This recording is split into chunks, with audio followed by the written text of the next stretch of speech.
Welcome. Thank you for attending our Reducing the Risk training time, where we talk about how to keep the youth safe here at our church and how to keep our church safe as well. Just a couple things as a way of introduction. I think we've all seen way too many news stories about churches, pastors, priests in trouble for awful things. And what comes to mind beyond the awfulness that we don't want to dwell on today, I think our hearts have all dwelt on that plenty, right? Is that this happens in churches specifically for a couple reasons. It happens in churches because churches by nature want to trust people. We believe it won't happen here. We're a church. I know the people at my church. They're good people at my church. It won't happen here. Every church feels that way, and that's an issue. It's not that we don't love and care for and trust our folks.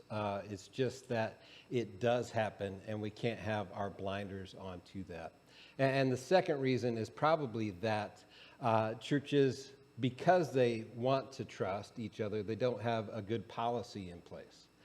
So the policy is there not only to keep our kids safe, which we obviously want to do, but also to keep us safe as volunteers, and to keep the namesake and reputation of our church safe as well. So that's some of the reasons we have a policy in place. And I just want to take a little bit of time to walk through our policy with you. I think you have all already filled out your police background check. This is something we do for everybody 18 and over that wants to volunteer. It's a simple background check. You just fill out the top here. And then we have our policy. I think most of you got this 2-page handout here about our safety guidelines. All right, so I'm just going to march you through this. We do have a process in place. We have policy in place to help keep us safe. Some of you know it very well because you've been to this seminar several times. We like to do this every year so that it stays fresh in people's mind, and so that as ideas change and rules and laws change, we can keep up to date on those as well. The first thing we want to look at is our 2-adult rule, and this is kind of the bedrock policy of our safety program with kids. And in its simplest sense, it is that you don't ever want to be alone with a child. One adult and one child is a situation we always want to avoid. That's where we are at the most risk. So 2 adults, at least 2 adults, should be present for all church activities or classes with children or youth. If activity is not occurring at a regularly scheduled time, there needs to be 2 adults there unless permission is granted by a parent or guardian. Now, I think that's the exception to the rule. Again, the highlight of this is you never want to be alone with a child. For example, transportation. At times, especially when our youth group was larger, there were certain students that would need a ride every week.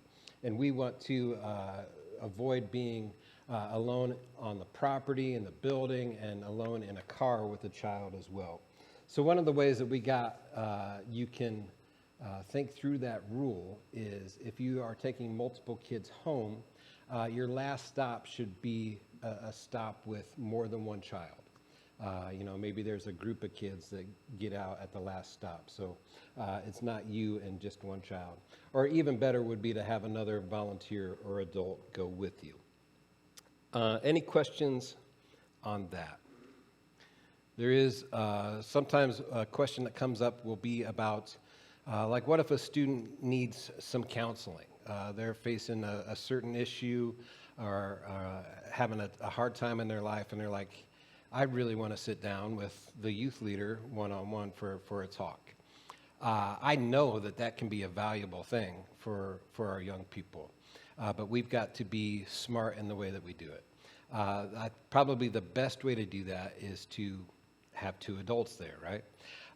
If it is a personal, confidential conversation, then you want a second adult within clear view of that conversation. Hopefully that can happen at the church. It should always happen in a public place.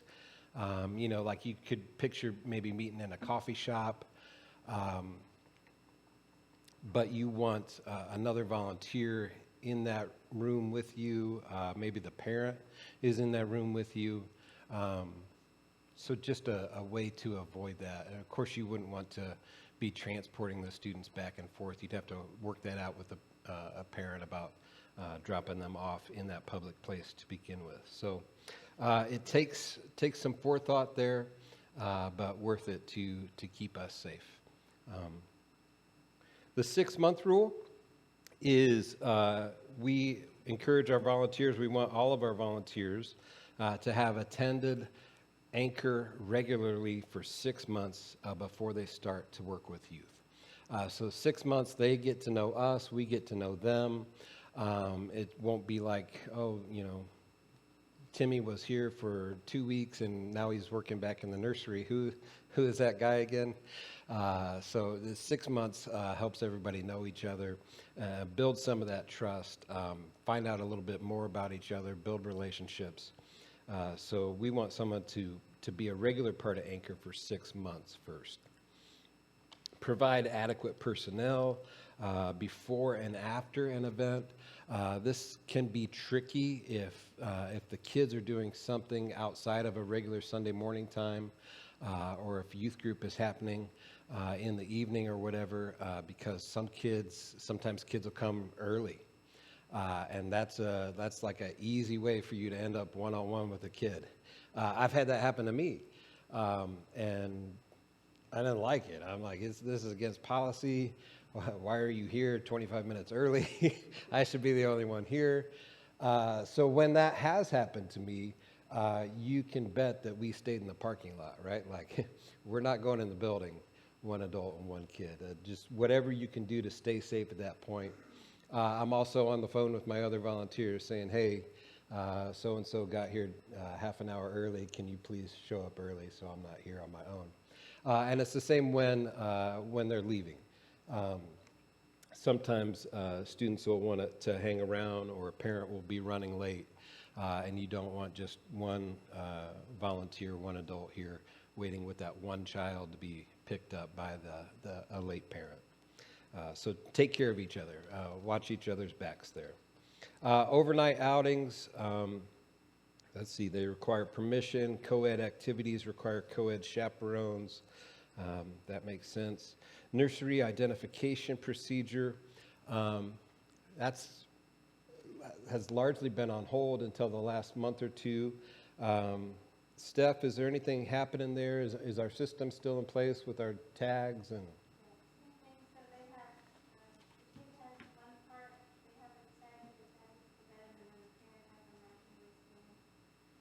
Parents get a wristband? Okay. With the color tag? Okay. It's a color coding system. Okay. So again, in a church, you want to trust people, especially in a small church. 80% of the people here. This rule can feel like a pain for the 80% of people that you've known for a decade. It will not feel like a pain for the 20% who are coming for the first time or visiting or just trying to see if we're a safe place or not. They want that system in place. They want to know that their kids are safe. They want to know that their child is not leaving that nursery unless somebody has that color-coded animal tag, right? So that just signals safety to them. It signals safety to our visitors that we have to value our visitors. I mean, especially after the year we've had, right? We've got to do everything we can to help our visitors feel safe. If they're, and it's also why there's always at least 2 adults in the nursery, right? So if there's an issue, well, hey, Tara told me to come back there and get Nick. Well, does either one of our adult volunteers know who this person is that Tara told to come back? Because she probably did, but we want to know. So one of the adults can wait till the other kids have left, and you can go together and find Tara together. You have a teammate in there to help with that, right? Okay. Steph, how many are nursery volunteers here are looking at volunteering with the nursery? Okay, so that's just Sherry and Zoe, and I think you guys know the bathroom policy as far as taking little ones to the bathroom.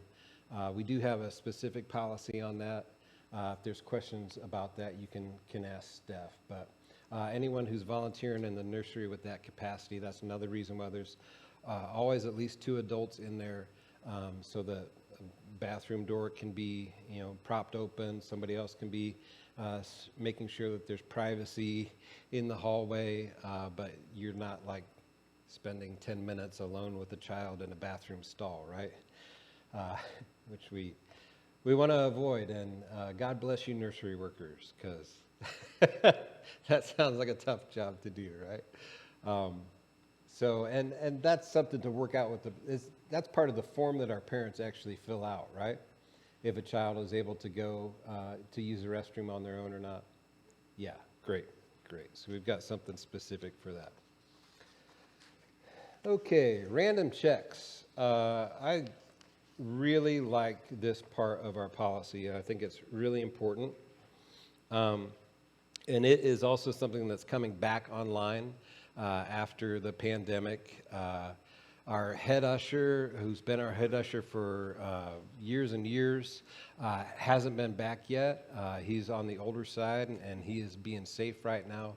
But part of his job and part of our usher's job in general is that during church service, while we have kids in the nursery or elementary age in their class or youth downstairs, that they make a loop through the building. They'll make a couple loops through the building just to make sure the building itself is safe, that nobody is sneaking in a back door or wandering around in some back corner somewhere doing something they shouldn't be doing, and to look into our classrooms.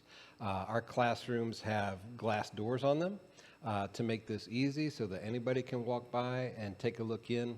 And the head usher's job is to do that, is to go around and put their head in the classroom at a random time just to make sure everything is going well and that people are following the safety policies. Okay, any questions so far? All right, suspicious behavior. And this is behavior that happens like in the building, during church, during an activity. If somebody that you don't know or somebody that just feels off is hanging out in the nursery when they're not a qualified worker, that's not allowed, right? Nobody is allowed in the nursery except for kids that age and pre-screened workers. If somebody is wondering, just spending too much time around the youth kids, and you're not sure who this person is or what they're up to. If somebody is asking teens for their phone numbers, anything that looks suspicious, make me aware. Just let me know. It doesn't necessarily mean that person is going to be in trouble. It just means you've done your job of saying, hey, I saw this and it seemed a little fishy. So that is part of your job, is to report that suspicious behavior, especially any behavior that's in violation. Nobody that isn't a screened volunteer should be in the classroom situation with our young people. All right, reporting procedure. This is when you have reason to believe that abuse is happening. You want to report abuse to me, and I will take it to the board. That's our resource team. We will contact an attorney, depending on the situation, and get that advice from our attorney to move forward.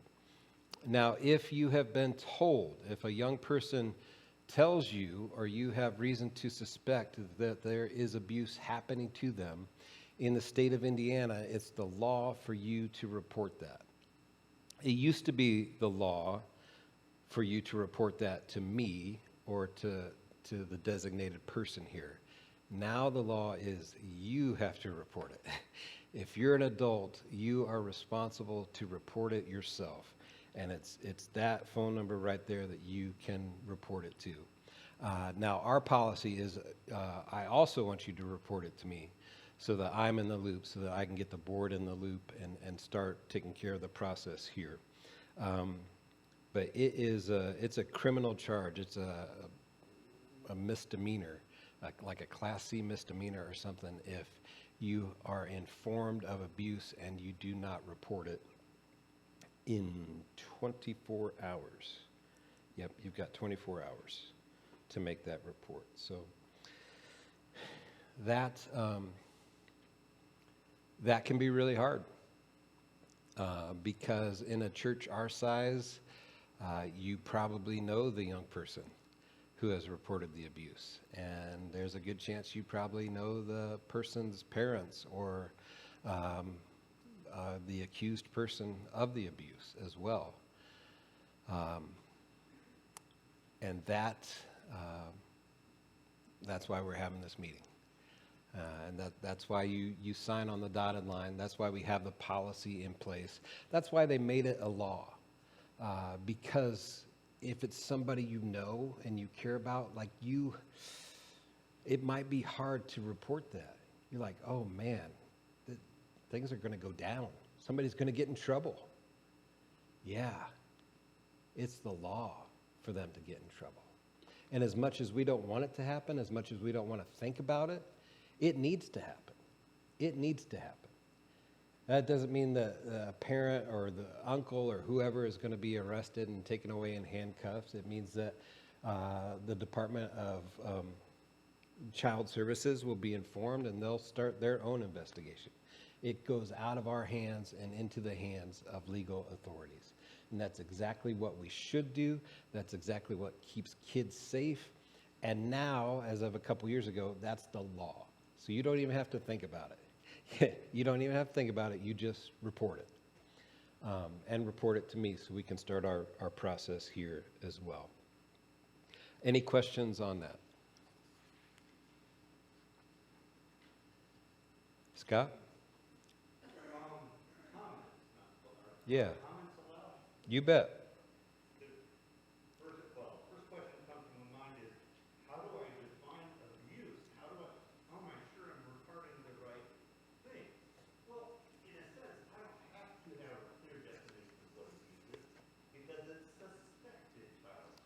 Mm-hmm. Anything that looks like that is suspicious, even if I'm not sure, I need to be reporting that, and I don't need people arguing what steps on what line of abuse because it's just suspected.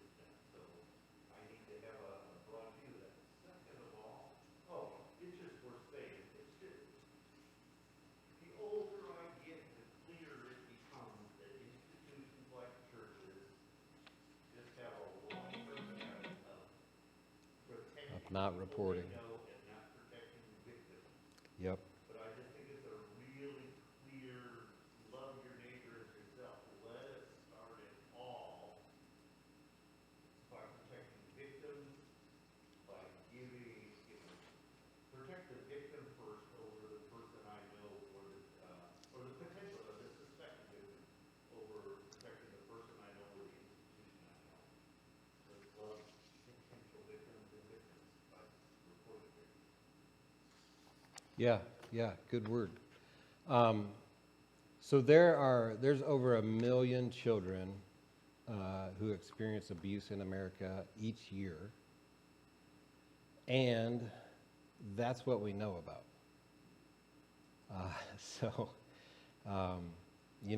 I know some of you know more about it than others, but boy, don't ever make the mistake of thinking it can't happen here, or I didn't see what I thought I saw, or I didn't hear what I thought I heard, or whatever it is. It happens. It happens way too much, and we want to keep our kids safe. Yep.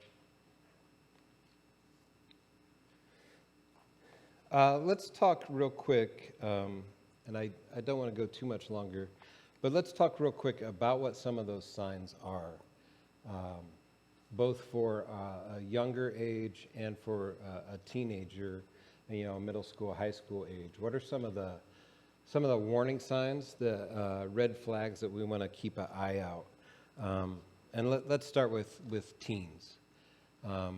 So a teen, here's the easy one. I'll take the easy one. A teen, once you've built a rapport with them, have a relationship with them, they might just tell you, hey, this is happening to me. That's an obvious and clear report.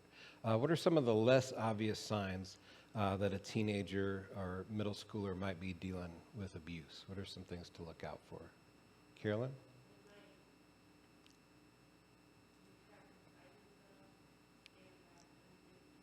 Yeah. Yeah. They are closed in. They don't want people to touch them, maybe. And another part of that warning sign is if that changes. Like if a kid at one time was outgoing and had stuff going on, and all of a sudden they close off. And they don't want to talk to anybody, don't want to be near anybody. What are some other signs to look out for? Mm-hmm.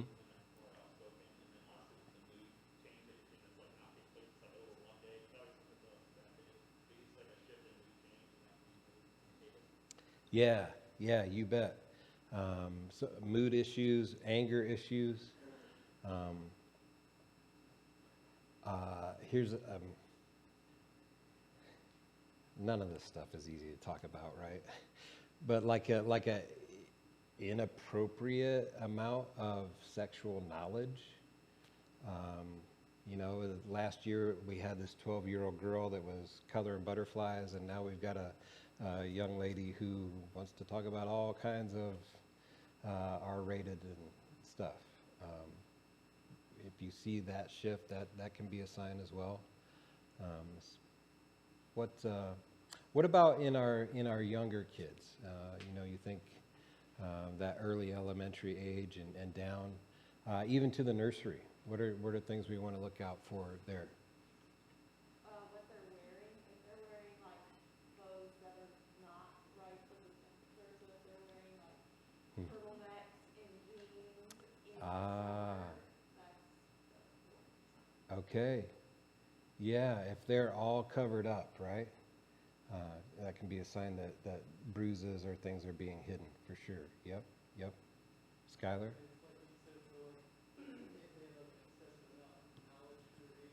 Mm-hmm.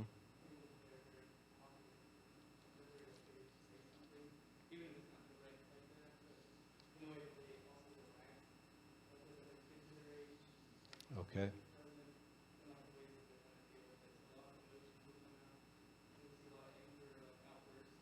Yeah.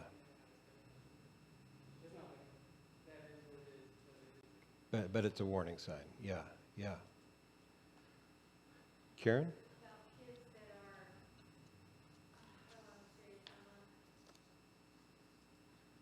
acting out what they're, let's say dad's beating them.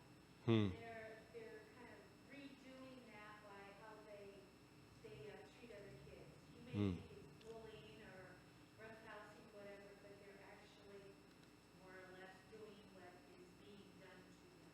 Yeah, okay. Like aggressive in their play, yeah. Yeah, role play. You want to play house, and all of a sudden, dad is hitting everybody and when they're playing house.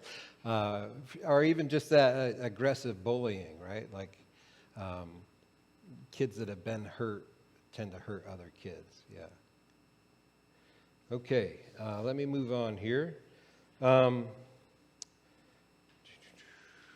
Response.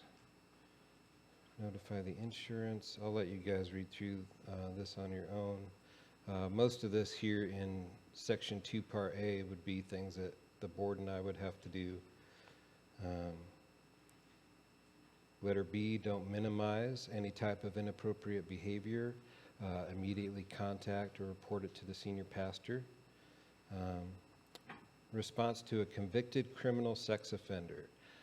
If we have someone who's attending here and we know that they are on the sex offender registry or a convicted sex offender, we want to have special policies in place for them.